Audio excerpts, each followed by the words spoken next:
Dans la partie la plus profonde de la mer se trouvait le palais du roi de la mer. Et il avait 6 filles. Ils ont joué dans le jardin toute la journée. Contrairement aux autres princesses, la plus jeune était calme et maussade. Et son nom était la petite sirène. Surtout, elle adorait écouter des histoires sur le monde des gens. Traditionnellement, une sirène ne pouvait remonter à la surface que pour la première fois à son 16e anniversaire. Et maintenant, il est temps de voir la terre et la plus jeune princesse. Elle a fait surface près du navire, chantant et musique venant du pont. C'était la première fois que la princesse voyait le navire. Dans la cabine du navire, la petite sirène remarqua un beau prince. Pendant longtemps, elle ne put le quitter des yeux. Soudain, une violente tempête a éclaté en mer. Le navire du prince a heurté un rocher et s'est brisé en morceaux. Dans l'obscurité totale, la foudre a éclaté et la petite sirène a vu le prince tomber dans la mer. Elle l'a sauvé en le ramenant à terre.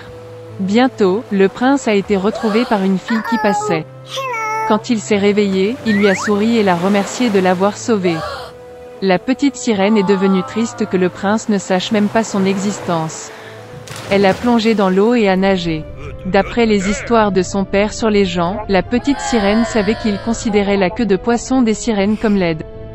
Par conséquent, pour plaire à une personne, il fallait acquérir 2 jambes. Le lendemain, la petite sirène est allée voir la sorcière des mers. La sorcière accepta de lui faire une potion qui transformerait la queue de poisson en une paire de jambes minces. La démarche de la princesse serait gracieuse, mais chaque pas qu'elle ferait lui apporterait une douleur insupportable. Et si le prince en épousait un autre, la petite sirène se transformerait en écume de mer. En retour, la sorcière a souhaité prendre sa merveilleuse voix de la jeune fille.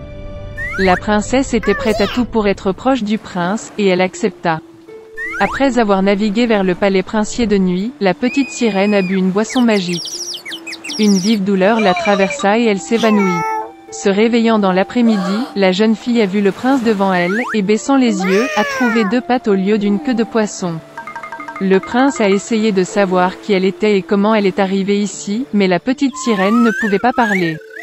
Malgré sa démarche aérienne et sa belle danse, elle ressentait une douleur terrible dans ses jambes. Le prince s'attacha de plus en plus à la petite sirène, mais la traita toujours comme une petite fille douce. Il ne lui est jamais venu à l'esprit de faire d'elle sa femme. Une fois que le prince a admis que son cœur est occupé par celui qui l'a sauvé il y a longtemps sur le rivage, ils vont se marier. La petite sirène était très bouleversée, mais ne pouvait pas lui dire la vérité. Au moment du mariage, le prince a invité la petite sirène à accompagner les jeunes mariés en voyage de noces. Une luxueuse tente lune de miel est étalée sur le pont du navire. La petite sirène avait une dernière soirée pour être avec celui pour qui elle avait quitté sa maison, donné sa voix merveilleuse et enduré des tourments sans fin chaque jour. Mais il ne les a même pas remarqués. Quand le silence tomba sur le bateau, la petite sirène s'assit sur le pont et attendit les premiers rayons du soleil. Soudain, près du navire, elle remarqua ses sœurs. Ils ont demandé en larmes à la sorcière d'aider à sauver la princesse de la mort. La sorcière leur a donné un couteau tranchant, avec lequel la petite sirène devait percer le cœur du prince. Une goutte de son sang transformerait ses jambes en queue et elle pourrait retourner à la mer. La petite sirène a regardé dans la tente et y a vu un couple amoureux endormi. Elle n'a pas trouvé la force de prendre la vie du prince et a jeté le poignard dans la mer. De chagrin, la petite sirène se jeta à l'eau. Mais la gentillesse de la princesse a fait fondre le cœur de la méchante sorcière. La sorcière a annulé son sort et la petite sirène avait à nouveau une queue de poisson au lieu de jambes humaines. Voué par le destin à mener une vie trépidante, Lemuel Gulliver repart pour un voyage à bord du navire Adventure 2 mois après son retour chez lui. Mais dès que le navire a franchi le détroit de Madagascar, une tempête l'a rattrapé. De fortes rafales de vent ont transporté le navire vers une terre inconnue. Lorsque les marins ont vu la terre, ils ont décidé de l'inspecter et de collecter de l'eau douce. Gulliver descendit sur le rivage avec les marins, et l'équipage se dispersa à travers l'île. Ne trouvant pas d'eau, Gulliver décida de retourner sur le rivage. Mais dès qu'il s'est approché de l'océan, il a vu que les marins l'avaient abandonné. Il s'éloignait à toute voile de l'énorme géant qui les chassait. Effrayé, Gulliver se précipita à l'intérieur de l'île. Il a couru vers un champ d'orge avec d'énormes oreilles, et s'est rendu compte qu'il était au pays des géants. Gulliver s'assit pour se reposer. Mais avant d'avoir le temps de reprendre son souffle, il remarqua un pied énorme qui était sur le point de lui marcher dessus. Gulliver a commencé à crier aussi fort qu'il le pouvait. Et le géant l'a remarqué. Il souleva Gulliver de la main, l'examina attentivement et porta le petit homme chez le propriétaire fermier. Le fermier a essayé de parler à Gulliver, mais sa voix était si forte qu'elle a assourdi le petit homme. Puis le propriétaire a ramené Gulliver à la maison. À la maison, la famille du fermier se préparait pour le dîner. Le petit homme était assis sur une table où gisaient de gigantesques morceaux de bœuf et de pain. Mais avant que Gulliver n'ait eu le temps de rompre son pain, le fils du fermier l'a saisi à l'envers et a commencé à le secouer. Il a pris Gulliver pour un jouet et a essayé de le mettre dans sa bouche. Puis le père menaça bruyamment son fils et lui demanda de traiter le petit homme avec plus de soin. Plus tard, la fille de 9 ans du fermier a fait un lit pour Gulliver, lui a cousu des vêtements et lui a même appris la langue des géants. La fille a donné à Gulliver le nom de Grildrig, qui signifie « nain ». Il l'a appelé une nounou. Gulliver a suscité un grand intérêt parmi les autres géants, alors le fermier a commencé à le montrer à des foires pour de l'argent.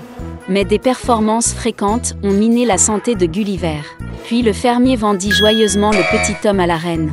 Alors Gulliver a déménagé au palais et est devenu le chouchou de la famille royale.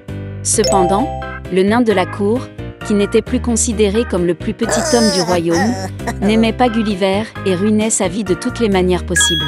Une fois, alors que Gulliver se promenait dans le jardin, le nain a commencé à lâcher le pommier. Et Gulliver a dû échapper aux pommes géantes qui tombaient. Et à une autre occasion, un nain agile a poussé Gulliver dans un énorme pot de crème. Et seul le cuisinier, entré à l'heure, a sauvé le petit homme d'une mort inévitable. Mais ce n'est pas seulement à cause du nain que Gulliver a eu des ennuis. Alors un matin, pendant le petit déjeuner, il a été attrapé par le singe du chef.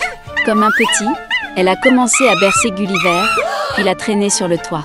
Les géants se sont précipités pour sauver le petit homme. Et dès qu'ils sont montés sur le toit, le singe a jeté Gulliver. Heureusement, il a réussi à attraper les bardeaux et a été sauvé en toute sécurité. En général, la vie de Gulliver dans le royaume était heureuse. Il accompagnait souvent la reine dans ses voyages. Ils lui ont même fabriqué une boîte de voyage spéciale. Et une fois, lors d'un autre voyage de ce genre, le serviteur a apporté la boîte avec Gulliver à la mer pour que le petit homme puisse profiter de l'air frais. Mais alors une ombre a commencé à clignoter sur la tête de Gulliver. Un aigle de mer survolant a remarqué une croix dans une boîte. Il attrapa la bague sur le couvercle du coffre avec son bec et porta Gulliver au-dessus de l'océan. À un moment donné, l'oiseau a libéré la boîte et le captif s'est retrouvé en pleine mer. Gulliver réussit à peine à ouvrir la trappe supérieure. Il se mit à crier et à agiter son mouchoir. Finalement, il a été repéré du navire et a aidé à sortir.